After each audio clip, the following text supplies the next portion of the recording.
Welcome back to Growth Lab Sessions. I'm Jowau, CEO of Stealth White Label Marketing, and my mission is simple: help agencies grow and build sustainable businesses. Today's guest is someone you need to pay attention to, Desmond Dixon, co-founder of secretagency.co.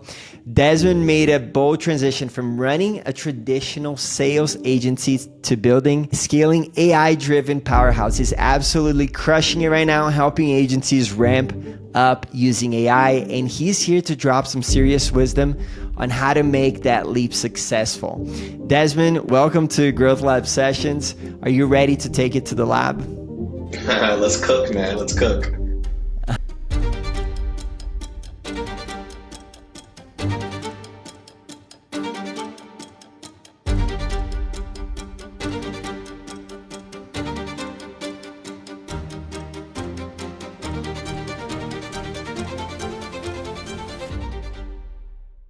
All right, awesome. So yeah, man, thanks for being on. I always like to start things out asking, what's your story?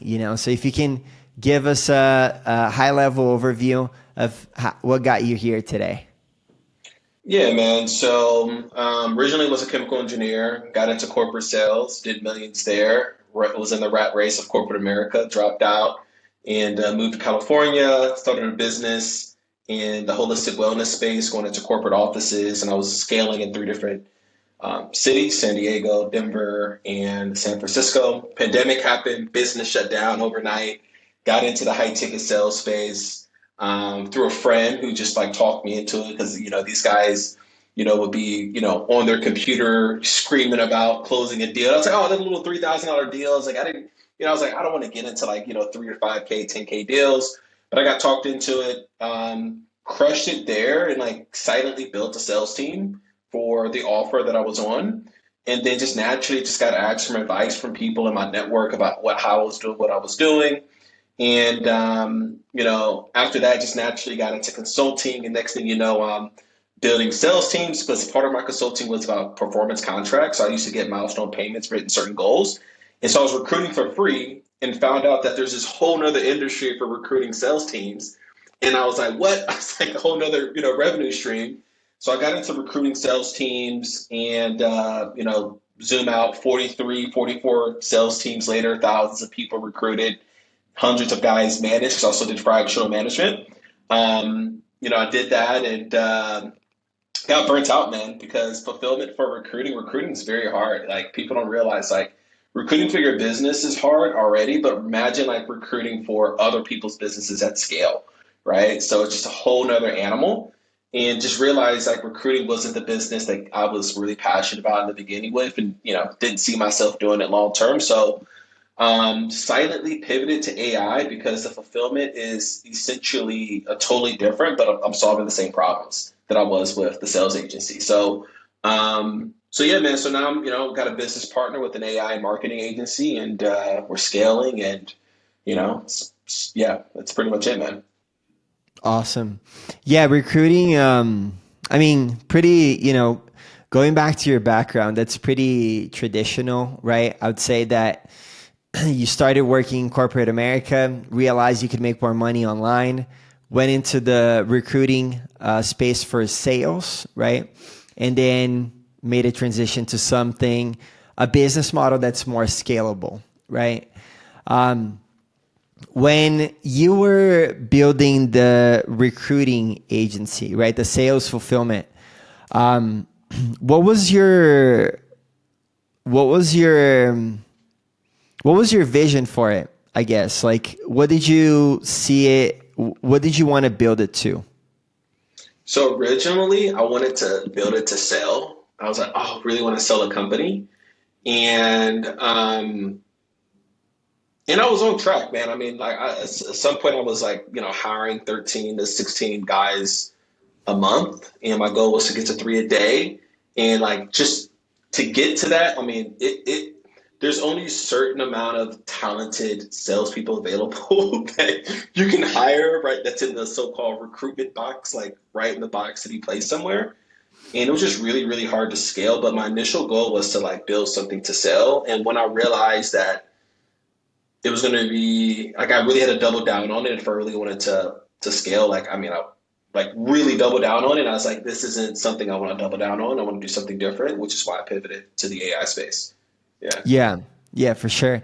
And so, what was that transition like to the AI space?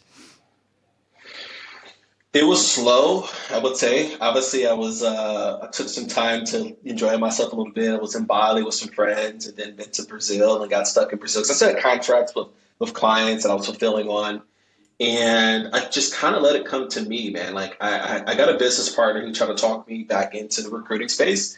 We did it for a month, like we did 20K 30 days during Christmas time, right? But the fulfillment of it was like, dude, I just didn't. I found myself back in the rat, like the hamster wheel. I was like, yo, I can't do that. I don't want to do this with the fulfillment. So I was like, yo, let's switch to AI.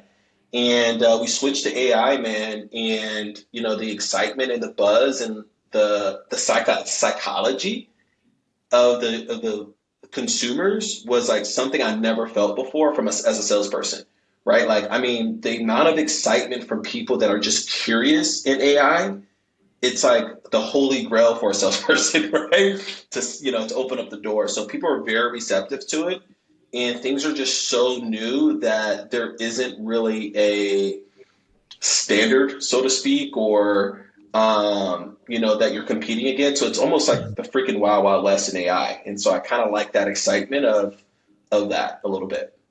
Yeah, no, for sure. That excitement is super key. It's the first thing, right?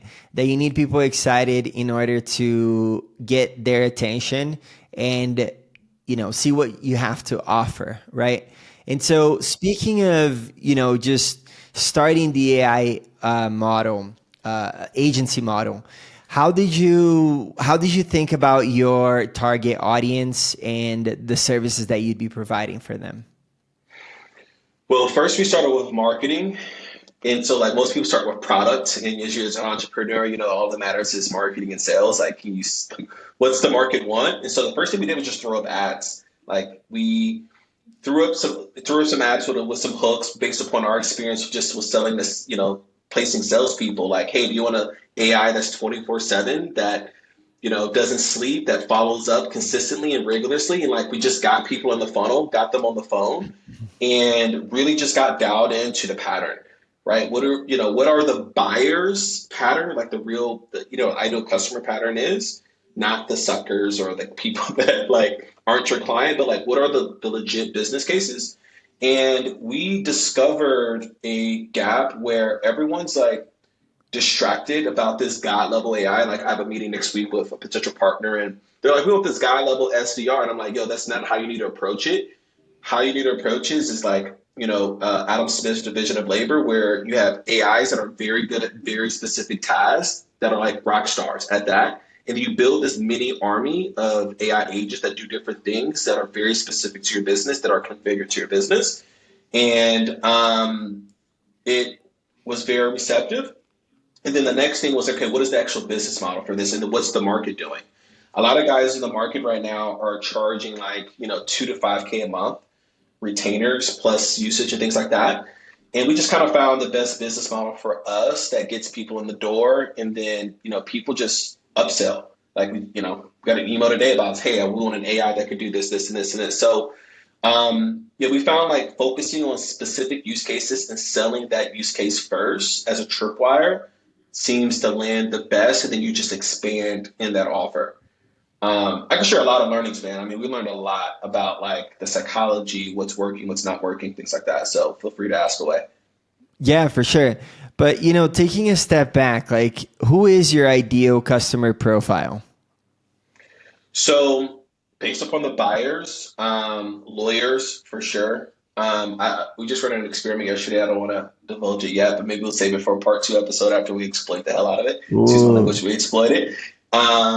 Was super fire, dude. A guy called into our AI, talked to it for 10 minutes, brought his wife on the phone, a lawyer. It was awesome. It was an awesome call to listen to. But ours are lawyers, investment firms, and number 3 are software companies that are like, mid-sized enterprise software companies.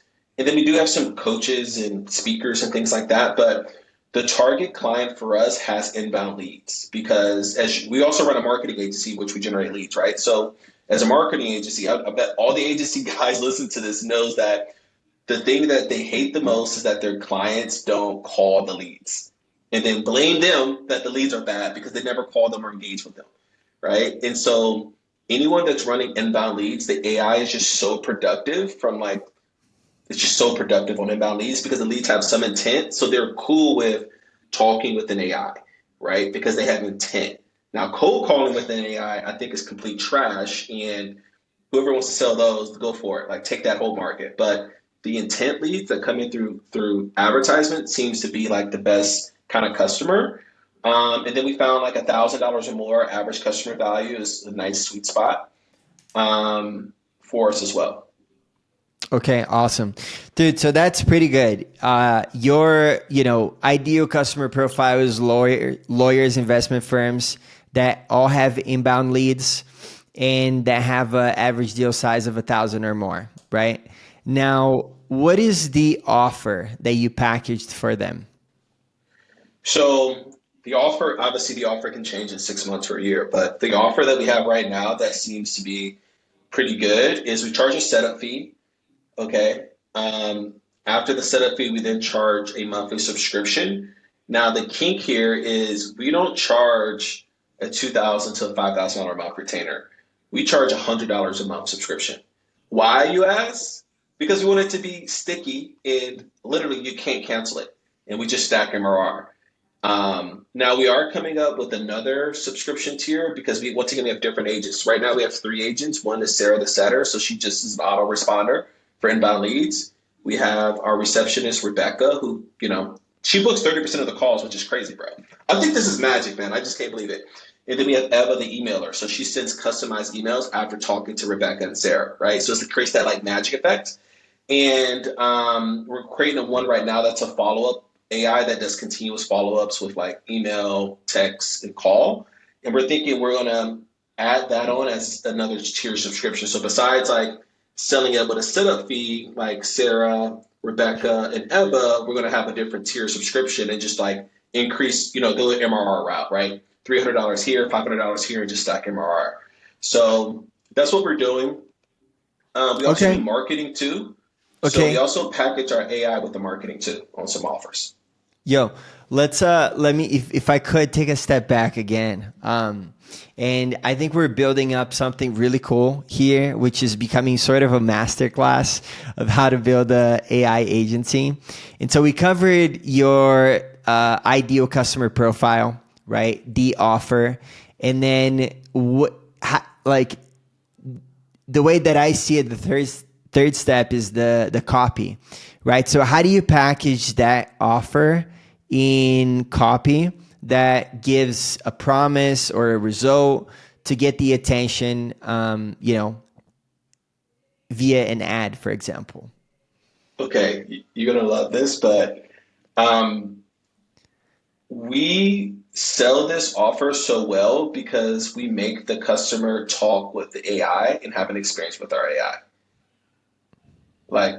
So we're product-led sales. So like after they talk with our AI, either they're going to be like, I need this or not, right? So like for example, one guy, he opted into one of our ads at 2:30 in the morning. The AI was triggered to call him. He picked up because our AI calls 3 times, man. I will tell a salesperson, call them 3 times in a row and they don't pick up, then you send a text, right? So the AI calls, he picks up the phone and he's like, do you know what time it is? Why are you calling me at 2:30 in the morning? And he's talking to this AI and he was like, is this an AI? And he was just like so impressed with how conversational it was that he booked the call and then he showed up to the call like super hot, closed. And by the end of the call, he's like, yo, can I invest in you guys? Right? So people like experiencing the AI seems to be, for us, the best magic sauce for them to want to buy because they like have no doubt in the product, like at all, because they got to experience it themselves. Okay. And so the creative that you're running is something like test our AI to see what it can do for you? So our hook right now is more about talking about the pain point. We use video ads. I mean, we're experimenting with like static ads with OpenAI stuff, but I think there's so many noise out there that it doesn't work. So we're big on video ads, like 60-second direct response ads, get them to give us their email, phone number, answer some questions, right? I think right now we're paying like, $10 a lead or something like that right now. Costs are going up, but it's okay.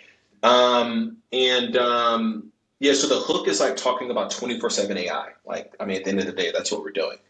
And then once they're in our funnel, we try to create a magical experience for them, right? So talking with the AI, even on a sales call when they self book, because we do give them the option to self book on the landing page. No VSL, dude. No webinar. No nothing. Just straight up talk to our AI. We make them talk to them on the phone. So when they say, "Hey, talk to me about your process," like I think before you talk about our process, I think you should talk to our AI first, and then the process will make sense for you because you'll go through the experience. And you could understand like how we configured and created the AI agent, and that seemed to work. Like seeing their expression on the phone. Then they sell themselves. So the creative is a human. Yes. We Okay, so don't, we're not using AI yet for ads. Not okay, yet. so the ad is a human saying the offer to them, or what is the creative saying? So the offer is the human literally like talking as the customer about AI being able to call their leads 24/7, like, and just, you know, pain point, pain point, pain point. Are you having trouble with this? Are you having trouble with this? Like, it's just pain based copy for us. I mean, dude, we're experimenting all the time. Like, we're shooting like 20 more ads today, right? Over the probably next week. But the pain driven and then the AI buzzword seems to get people like opted in. So, okay, well, we're back. Desmond has changed locations, but we're gonna go back to the same train of thought here because we were building a pretty good playbook for how to potentially start your agency and think of ways where you can use some of these concepts that we're talking about and apply it to your own experience, right? And that's very important. You're not going to be successful copying someone else, but you'd be successful once you see what they're doing and you can apply it to your own experiences and your own world. So, Desmond, we're talking about, the creatives are using pain points, right? Which is very traditional and best case scenario when you have an ad that you're running to capture a lead. You're using some of their pain points, right? And so that's pretty much what the video ads is about, right? Just saying, hey, are you having problems with inbound leads that are not quality or spending time with unquality leads? That sort of stuff, right? Yeah, pain points mixed with dangling the carrot, right? Like, do you want Okay. an AI agent to be 24/7, right? Like, so pain and then like dangle the carrot, right? Okay. Yeah, Pain point plus carrot. All right, awesome. I yeah, love that. yeah. Um, that would almost that makes me think of a creative. Now, every like little bits of sentences I think about, ooh, I can pass that into Sora and have Sora create, some sort of visual for me. I've been playing it a lot with Sora, by the way. That's been a lot of fun. Um, so yeah, so people click on this on this ad, they go to a landing page, and then what's the action on the landing page? You're gonna love how simple our funnel is. It's stupid simple, like stupid. Because okay, so there's an ad. They fill out a form on the social media platform because we want to get their information. They then redirect to the landing page, which is literally like you will get a call from our AI in 3 minutes. If you're in a place where you can't talk, book a call below, and they book directly at like self bookings, right? That's it. And then they redirect from there to some other creative. Like we tested a VSL, we tested, going to the website and tested going to case studies and about us, and like that stuff really doesn't matter as much as like experience in the product. So wait, so they go to a landing page. It's a simple landing page, but a traditional landing page still, right? Yeah, it's literally like a headline, subline, calendar. That's it. Nothing else. Hmm. Nothing Okay. else. Like that's it. And Okay. then people who book on that only get 15-minute calls because the Okay. show up rate for self bookings are like 40%, man. Right? It's like not that good. But the people who then talk to the AI, the show up rate's like 70, 80%. Right? And also they're a lot more hotter and experience the Okay. product. So they close way more. So it's a two-step funnel essentially, right? Where they're booking a 15-minute with the AI. No, 15-minute without the AI. So they have two options. If they self book themselves, it's a 15-minute call because the show up rate's not that great with self bookings. But at the same time as they're self booking, we have the AI call them. And if the AI qualifies them and books them, they get 30-minute booking. So we have two different calendars. One for self Mm, booking, so we understand who's self booking, and then the AI has its own calendar that it's booking the appointments with, which is okay. crazy, bro. Yeah. So when they book, so they can book a call, a 15-minute call, and then the AI is going to call them and be like, yo, you booked a call with us. Let me just learn a bit about your business. Let me qualify you, essentially, right? So our AI will try to call them before they book.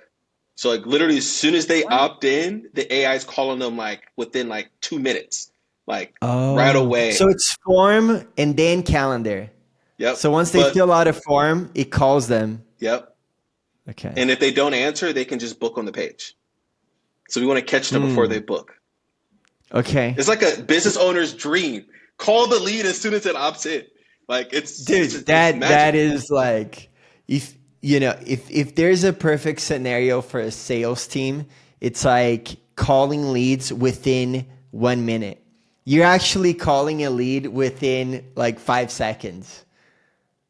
That's Yeah. crazy. Yeah. That It's is nuts. crazy. That's Last nuts, dude. last week, all of our appointments were booked by the AI. None of them self booked. Like I look at our Okay. CRM and there's no cloggage anywhere. Like we know someone's either qualified or not in the buy box. They don't, you know what I mean? Like I've never seen a CRM this clean before in my life. No one's stuck in the lead opt-in stage. No one's stuck in like multiple, you know what I mean? Like it's so clean using this AI. It's like magic. Okay, sick. So the idea is to have the AI call the lead that just filled out a form, qualify them, right? And then if they're qualified, then they will. What does that look like after the AI qualifies it? So the AI qualifies. We have a basic qualification process. It's like 2 to 3 questions. We just look for the signal that gives us like an idea that this person's qualified. It's not like, do you have 10 grand or something like that? It's, do you have this problem or do you have, like, for instance, we use how many leads do you have coming in a month or a day? And if they have leads coming in a day, we know they're qualified for an AI agent. If they don't have leads, then we ask them, do you need marketing services? Are you open to spending a couple $1,000s? Like, then we get into the financial situation. After that qualification, let's say they do 10 leads a day. We ask them about their motivation for AI, all these different kind of things. Then the actual AI will ask them their time zone, ask them to book a call. They say yes. Ask them their time zone, where they're, where they're based at if they don't know their time zone. And then it checks the availability of the sales calendar and then makes some recommendations. And then the person either says, yes, I'm available for that time, or do you have this time available? It will confirm and then actually book the call while they're while they're talking to them. And then it will ask them, hey, did you get the email for the booking? They look and they confirm saying yes. And then they hang up. Sometimes they ask questions. The AI will answer the questions that they have and then like stay on the straight line approach like Jordan Belfort, right? Like if they ask a question, oh, answer it. And then, okay, do you feel like this is a good fit for you or something? Or are you ready to book a call? Like it always ends answering the question with, do you want to book a call? Or based upon where they're at in the sales call. After the call is booked, we have another AI called Eva who would then send a personalized email to them based upon the conversation they had with Sarah or Rebecca. And that creates another magic moment, you know? So it's like, and this is only the beginning, man. We're already developing like more AI stuff. Like Yeah. we're in the kick. We're cooking, man. We're cooking. Um, and then we're working on another AI called Carlo, who's going to be the confirmer. So we're building an AI just to do call confirmations with people. Like, hey, just want to call and confirm that this time is still good for you. You know. Okay. So we're going to do that as well. Yeah. Yeah. All right, that's sick. I mean, the beautiful thing about agency owners that are more in the beginning watching this is that you were able to become a professional that is excellent, right? You're an excellent sales professional. And so, um, all of the elements to being successful as a salesperson, right? And now that you have all of this real world experience, you didn't take a shortcut. You actually learned how to sell really well. Now you have all of the input that you need to create an AI that's going to be excellent. And so you have all of the makings to create a great product, right? And that's what you're doing and having success with. So I think that's something interesting to touch upon. Um, in terms of building this out, I'm sure that's like super excited for you and you're having tons of fun with. What would you say, like in terms of getting this built out, right? Like, what are some of the best tools that you have been using or that you would recommend for people to use in terms of call automations? Like what tech stack would you recommend for agency owners? So let me zoom out here and just give like real game. I think it's important to go farther and faster at the same time. It depends on your level of competency. So like, I'll just use this for reference, my example. I have a business partner who's great at marketing, right? He's the guy shooting the ads, right? He's marketing, I'm sales, right? We know we're both not technical people. We literally like try to use different tools just to see how easy it is. Yes, it's easy to set up, but it takes a certain brain to do the technical side. So we went out and sourced, a recruiter in our team went out and sourced partners to be technical partners, right? So we found a software engineer that had a good product that we liked. We knew that we can make it better, like what he's doing better because we have actual like insights in psychology and things like that. And so we found someone that could help us on the technical side, be our engineer, right? And roll them into the vision and they're a great fit culturally for us and everything like that. So he's responsible for all the technical implementation. Now we do have kind of a black box of like what we're doing, but I'll give you an idea of what you'll need. Okay. So we use Go High Level for our CRM. The reason why we do it because of the APIs, you can duplicate and create snapshots. So it makes it easier to scale and fulfill. Right. And we do use OpenAI for our language model for right now. Obviously, we're open to changing if there's something better. And then we use Make for the pipes of, all the stack talking to each other. Now, we do use a lot of different tools because we have a very sophisticated agent. It's not like plug a couple things in and you have an AI agent. We have callbacks. We have a bunch of other things that we do outside of just calling that are very technical, right? And we're also Yeah. adding more. We're going to do blue messages, text messages, a whole nother tech stack, right? So Nice. I would say if you're not good at technical stuff, but you're good at marketing and sales, I would implore you to find someone else that's great at the technical thing, but not good at marketing and sales. And you'll go farther faster, literally. Like, I don't think we will be where we are if we didn't have a team that was like all in, that was good at their own things, So that's my advice personally. You'll go farther. Yeah. Yeah, no, for sure. I agree with that, by the way. I've built a software in the past for Amazon sellers, and man, building software is such a headache, right? If you have a technical partner, it's going to make everything so much easier. If you're, sourcing freelancers that can build things on, Upwork, man, you're going to be in their mercy and they're going to build something that's not scalable. And after you spend 1-2 years building something, you're going to have a lot of headaches because things are going to break all the time. So, let's go back to that actually. You said that you use the recruiter that's in your team to find somebody technical? Like, what's your advice for people listening in that want to find a technical partner? Like, Yeah, what's the how should they go about it? I would love to tell you that, but let me take one step back. The step that's important because it's important context for how to find a technical partner. The first thing that you should do is first market, like run ads straight up. Like you'll find your like you're gonna have this oh crap moment. I don't want to curse, but you have this oh crap moment if you can figure out how to get your lead flow in and you're talking to customers because that is going to give you not just leverage, but their technical people are going to take you more seriously and see that you're good at something that they're not, and they can rally behind you.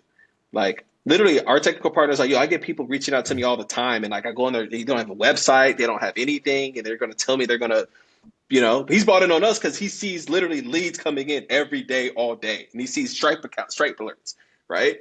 And so I think marketing first, getting the leads, and then going after technical partners. Now, in terms of technical partners, what we did was we had our sourcing. So we have a person that does sourcing for us. So like looks for video editors, look for anything that helps us with fulfillment, right? And shout out to my business partner, Brad, right? Because he's big on, he's awesome. He's the guy. We had our person literally just like reach out, spreadsheet wise, reach out to 50 different owners, like found them on LinkedIn, found them on third-party marketplaces. And then we had them ask for a demo, right? Of like, hey, we're looking for a partner to help us with fulfillment with our clients. Could you send us over a demo of like your products, right? And we took the demo approach. If their demo was crap, there's no point of booking a call, right? Their product sucks, right? So we're going to see who was actually talented to create a great product. And then once we found a person that created great products, we then got them on the phone and we're going to figure out what's the economics. Is there time to work with each other? Like, figuring out that portion of it. And then once there's some synergies around like, okay, the time element of it, and there's a willingness, then you got to figure out the economics, right? And then you start a trial period, right? Let's do, crawl before we walk, right? So that's pretty much our recipe. So we went through 50, 60 technical people before we found our guy, Nathan. Yeah, it's awesome, man. Like we're all in together, right? Like we speak every day and everything. So that's my piece of advice. Yeah. Yo, by the way, that's some scale sauce right there, right? I appreciate you taking that step back because it's easy for people just to start thinking about building right away before they even validate the idea or market or build enough hype around a service so that they can approach a technical person with way more leverage, right? So I love that and appreciate you sharing that sauce with people. How, in terms of building up that hype, in terms of validating that product, that service, that market, what would you say it's a pretty good way to go about it? Like, should you already set up ads and start running it to a waiting list, or just hit up people and set up meetings on LinkedIn? What are your thoughts? Well, I like advertisement because it's just best. It's the best. Like they're $1 trillion companies for a reason, right? Like they're good at what they do. I would just get people on the phone, man. Like regardless of how you do it. Like there's so many. Like you don't even have to do ads. There's so many different ways. You can literally just cold call people and just have an honest conversation, right? And it's just all about volume. Like just getting people on the phone, figuring out what matters. And I wouldn't do a waiting list. I personally don't like waiting lists unless it's something like super transformational, because it's a very commoditized space in terms of AI agents. Like I wouldn't do a wait list. I would just try to pitch an offer and see which offer sticks, right? Like, you know what I mean? Yeah. That's I think you should sell first and then you'll figure out how to fulfill it because you have someone that says, I want to give you money. So you know how fast you'll find a technical person if someone says, hey, here's $5,000 or here's $3,000 or here's $2,000. You'll find a person within 48 hours, right? Yeah. Because there's money on the line, right? Yes, sir. Yeah. Dude, that's awesome. And so, to break it down even further, you would call lawyers, investment firms and be like, yo, I got this solution. Do you have these pain problems? Like, would you pay for this if I could solve that? Calling, mm, if I didn't run ads and if I had to call a certain vertical, um, I think gyms for AI voice agents specifically. I think gyms is a great market, but those guys have marketing teams already. Like everyone's fighting over those. But you essentially want to call people who don't pick Like up the your phone. niche, right? Like Like, you would call a niche. yeah, I will call a niche and I will focus on people who don't pick up the phone. So if they're on Google Oh, and they don't pick up the phone, then how many people are not like how many of their leads are calling them? They're not picking up the phone. right. Like that's what I would do. Matter of fact, we thought about doing it, but it's like down the. We're just doing ads for right now. We don't have time, but like that's something that we're thinking about doing. It's just like literally calling businesses in a niche, and like whoever doesn't pick up, like we're gonna blast them to death of like, hey, how many leads are you missing? Because we try to call you 12 times. Oh, I see. I see. Because this would be super valid for them to have an answering machine that's AI because they're leaving money on the table. Okay, cool. You have a voicemail from your Yeah. leads. Um, It's fire. It's fire, bro. I yeah, just it's, gave you guys a free 100K, dude. You could do that by bro. yourself. That's 100K. 100K Yo, right there. follow Desmond Dixon right now, dude. He dropped some major sauce in this podcast. He's always building something sick. He always has great energy. And so you definitely want to tune in to what he has to say. So, dude, thanks for sharing all that sauce on your agency. I'm building something of my own too that I want to share with you. Just uh, take this opportunity here to also give you a glimpse of what I'm doing from, in AI, right? I obviously have Stealth White Label Agency. We help marketing agencies with their fulfillment and client acquisition. But I'm also building more services and products for this niche that I understand so much about, right? Which is agency owners. And so churn and upsell is a very important metric for you to scale agencies. Ideally, you want to have a very low churn and a very high upsell. And so we built a product. I linked up with a technical co-founder. He's more of a friend. I went through five, technical co-founders. You went through 50.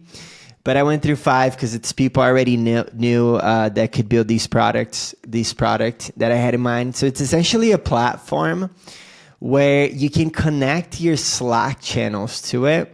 It analyzes all of the conversations that you're having with your client, and it builds all of these health metrics, right? To understand the health score of a client. So a client's super happy, over the moon, 10 out of 10. Right? A client super pissed, 1 out of 10, right? A client says, "Oh, I'm getting so many leads, but I'm not being able to answer to all of them." Upsell opportunity to an AI qualifier type of service like yours, right? And so that's the idea behind this AI. It's going to be live. We already have a demo, as a website.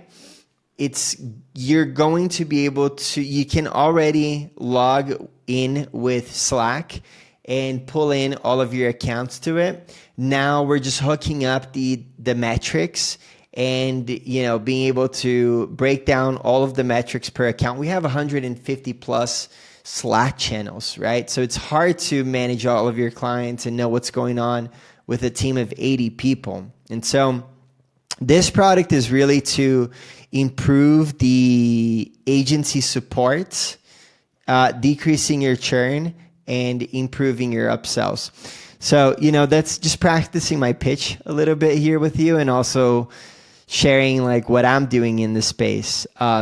I was curious to jump on this podcast and get a bit of your thoughts into what you think about this, and maybe some tips as to funnels and strategies to start selling this.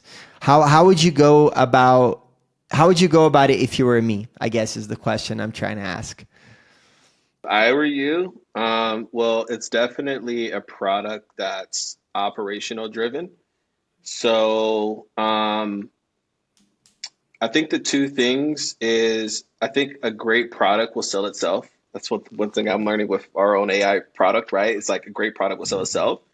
And so I would first use your own medicine, obviously with your own company, and figure out how your product directly benefits the bottom line. I think that's the first thing you need to figure out because that piece of information is going to be leveraged to create conversations.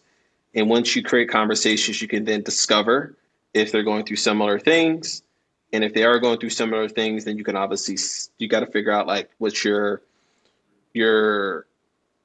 economics to back it up, like what's your fee structure, your business model. But I think like using the fact that you have all these accounts and all these Slack things like Slack channels and figuring out how this product is directly impacting the bottom line is going to be a huge conversation or opener for you to sell. And then it literally will sell itself. You know, Yeah. Yeah. you're obviously an advertising platform, so selling it, selling on ads and selling it to your clients it will probably be the easiest place to start as well, right? Yeah. For them. So, um, yeah, man. Bottom line, man. I think that would help you out a lot. Like figure out your bottom line, how it affects it. Yeah, for sure. It's supposed to be out today, like the functional features. So we're gonna start testing it at least this week. You know, probably in the next few days, start testing it out for ourselves, and then that's the plan. I like where your head's at. That's where my head's at, and so that means I'm on the right track here. So Desmond, after let's kind of go back to what we were talking about because I'm curious to see your thoughts into the next part of this journey building an AI agency, right? So can you give us an idea on numbers that you've been able to do in terms of maybe like client count, in terms of revenue collected, just so we kind of have some context into where you're at? So our first month was last month, and we did $27,000 cash collected plus 143K in contracts. So, because we also do marketing too, so part of that is like balloon payments on the back end. This month we're gonna do around $41,000 in cash collected, and we're gonna be doubling ad spend going into May. So, we're pretty much growing hopefully 50% a month. Once again, literally, we just started this like 2 months ago and like found our market and we're just simply just trying to scale with product, right? So our goal long term with this is really to be more focused on MRR. So yeah, that's our big focus. Is like how do we get MRR, stay sticky, and the setup fees are great, but you're not going to build like a great company just living and dying off setup fees. So we want to really double down on MRR and also get access to the data. So like the more clients that we have and that are sticky, the more intelligence that we have. And then we can also cross sell and upsell different like agents and products in the future to them. So like that's kind of like our big strategy. So yeah. Yeah. So to build so right now in terms of cash collected, that's your setup fees, right? Yep. Setup fees. Okay. Yeah. And then in terms of MRR, the way you're building it out right now is to charge like let's say 100 to 300 bucks per agent that they're using every month, right? So the booking agent, the email agent, the sales agent, and then all these other agents that are gonna help their business, and then that's how you essentially scale MRR or LTV per client, right? Yep. Like literally we had a request today from like 2 more agents from a client. So like our upsell rate right now is like 50%. And it's only been like 60 days. So it's just crazy, dude. It's crazy. It's crazy. So what's so your agency right now is your co-founder, that's the marketing person, Yep. the technical person, and so essentially the three of you are co-founders? Yeah, I mean, technically, it's me and my other part because we were putting up all the money and all the things, right? I mean, he's definitely contributing. Obviously, he's helping us build the product. We have a net revenue share payment for him. I don't want to get into too many, personal details, but he is getting a piece of the pie on the back end. But I mean, we still retain equity because we're taking all the capital risk, and we still have other support staff in terms of on the marketing agency side. So that's kind of how we have our deal set up. Yeah. Okay. And then in terms of the fulfillment, which you mentioned, what does your team look like? So fulfillment is pretty automated. We build and launch an agent in 7 days, version one of it. And then version two within 48 hours. Then we do a sandbox test of it with O leads, and then we do live testing and launch, right? So usually 2 weeks in from the time they pay, they're on their merry way with their first agent. Once it's set up, I mean, it's pretty much it. I mean, we use Go High Level. We productize as much as possible, like 80, 90% of the agents. And the only difference is like the specific business for the specific use cases. And so we avoid all custom work, right? Like we've turned down pretty much like $30,000 contracts because there have been massive distractions because it took a lot of work to do custom jobs. I mean, you could do $1 million a year easily doing custom jobs, but it's really hard to scale and productize. And we just want to get people on MRR, set and forget, and upsell on other agents in the future. So once they're set up, we don't really have to talk to them anymore because everything's Yeah. automated. Yeah. Cool. And then in terms of client communication, who's taking care of that? So we have an operations person that handles all that kind of stuff. Obviously, like we're still early on a little bit, so I'm definitely still involved to a certain amount of degree because I want to make sure it's a great experience and I want referrals, I want referrals and good testimonials and things like that. But we do have a dedicated person that pretty much handles most of the client meetings. But with the AI stuff, we're not. It's everything's through email, right? So after you Right. onboard, there's no point in booking a call. Like you just talk to the agent, send your change requests through email for right now. We're going to set a support desk at some point, but we're just not at that level where it's like unmanageable just to handle email for the moment. Yeah, cool. Dude, Yeah. that's awesome what you're building. It sounds like there's a lot of money to be made still. Are you solely focused on this venture?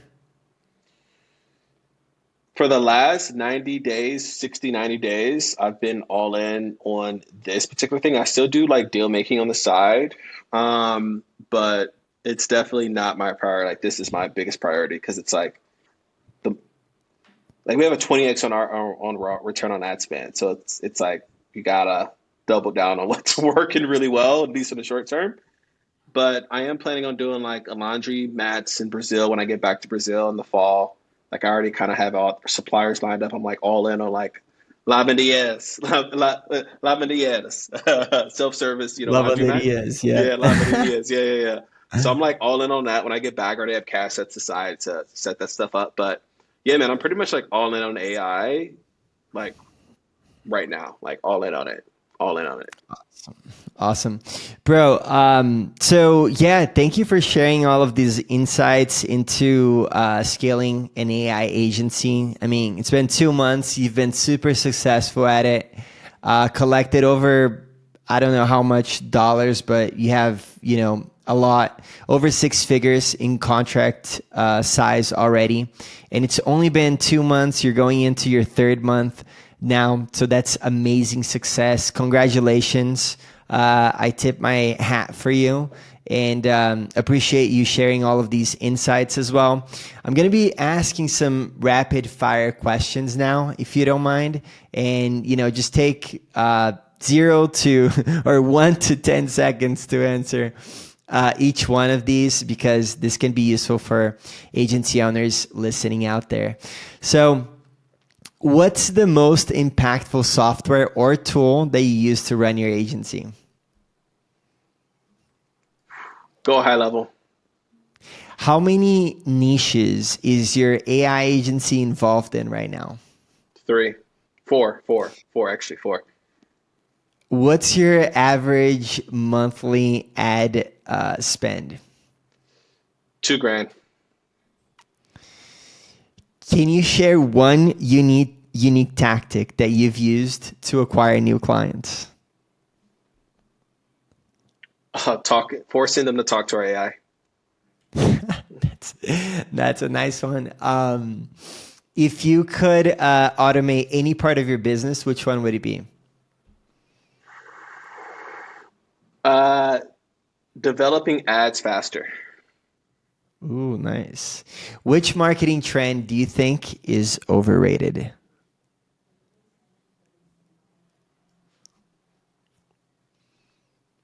Emo. Oh, no, I can't agree with that one. I think email marketing is great. VSLs and webinars. Okay. If you only had to focus on one growth channel for marketing acquisition, which would it be? Advertisement all day. All day. Nice. I agree. Let's go. What's your current revenue and how are you initially funded? So right now we're doing about 41 grand a month for this month of May in cash collected. And you asked about our growth rate? Yeah. No, and I ask about how are you initially funded? Oh, we funded ourselves. Bootstrap. Nice. Yeah. Nice. Good stuff. Do you think about getting investment? We've been offered it, but no. Okay. Nah. What's the size of your team and how do you approach hiring? So far, we're at 7 right now, currently on staff. And I think just in it to win it, like, type of energy. Like that's the thing that we value the most. Yeah, just in it to win it. Cool. That's pretty much it. So what's your biggest bottleneck today? It's really testing ads because we want to scale. Like we're at we just want to scale profitably and test different ads. And I think it just takes a long time to like get ads created and tested. It's something that's a bit of a bottleneck. Yeah. That's the dude. You got to get a media buyer then. We have a media buyer. It's the creating of the content. Because we do video content with we probably spend more money on video content than ads. I think we spend like $5 grand on video content, and we only spend like $2 grand on ads. But where is the spend going?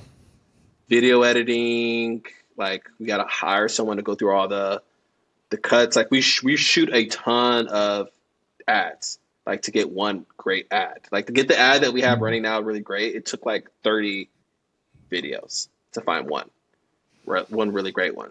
And so it takes a lot of labor to do that. Cool. Yeah.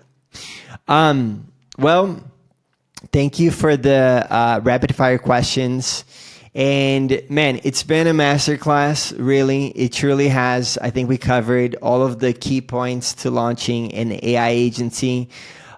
So for those of you listening in, rewind this YouTube video and really go through all the pain points or all of the elements that we covered as an exercise.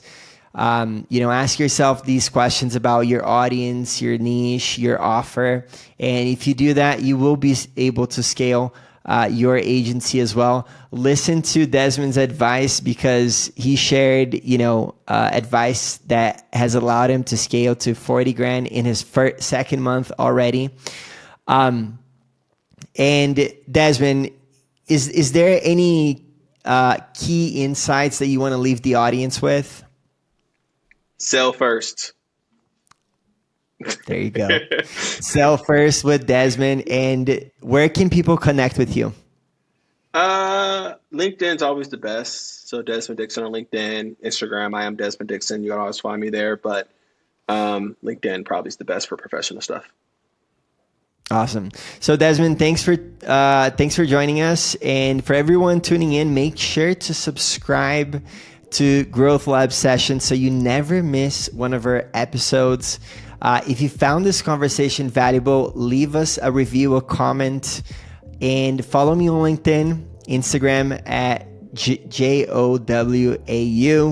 And if you're an agency owner starting out, make sure to go to this YouTube channel and look at the How to Grow Your Agency playlist.